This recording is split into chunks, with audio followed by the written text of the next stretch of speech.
7家苹果公司的供应商被控与东突厥散的强迫劳动有关。苹果公司在一份声明中说，他们的调查发现，在苹果运营的任何地方都没有发现强迫劳动的证据。位于加州的数字媒体公司信息星期一发表的一篇报道说，该公司和人权组织的调查发现，7家向苹果公司提供设备组件、涂层和组装服务的公司涉嫌强迫维吾尔族和其他受压迫的少数民族劳动。调查发现，其中至少有5家公司在与苹果公司业务关系的具体工厂和子公司接受了数千名维吾尔和其他少数民族工人。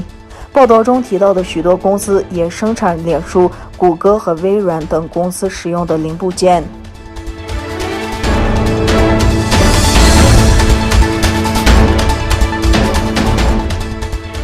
新西兰确认将在5月12日参加在联合国举行的维吾尔人权会议，并表示该活动是关注东突厥散人权状况的机会。据新西兰新闻中心报道，新西兰贸易和外交部证实，新西兰不会就此问题对中国的外交评级发表评论，但新西兰将参加此次活动。新西兰商务和外交部发言人说，这一活动为包括联合国会员国和非政府组织在内的国际社会提供了一个支持和合作维吾尔人和东突厥散其他民族和宗教少数群体人权的机会。据报道，中国的联合国代表周一发表声明，敦促美国、德国和英国取消会议。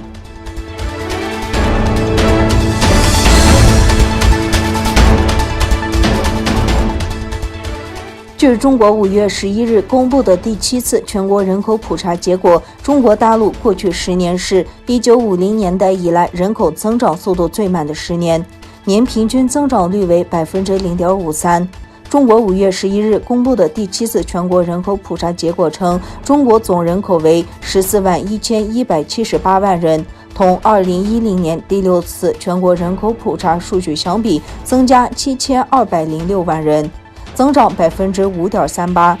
年平均增长率为 0.53%。国家统计局局长宁吉吉在新闻发布会上称，中国劳动力资源依然丰富，人口红利继续存在。普查结果显示，中国16到56岁劳动年龄人口为 8.8亿人。不过，他也表示，劳动年龄人口逐年缓慢减少，经济结构和科技发展需要调整适应。15至59岁之间的人数下降了将近7个百分点，而60岁以上的人数则上升了5个百分点以上。威斯康星大学麦迪逊分校的高级科学家易福贤推测，中国的人口已经被高估了，并在2018年开始下降。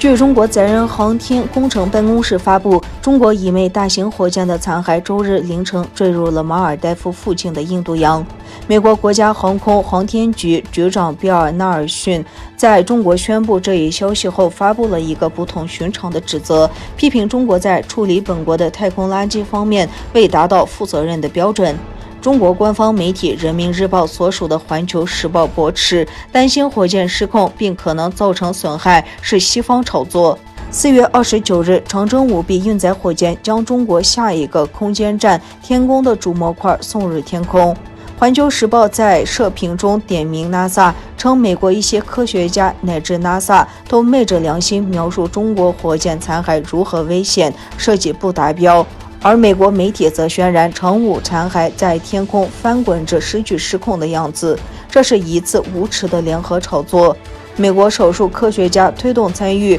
对中国航天事业的抹黑，这是一种堕落。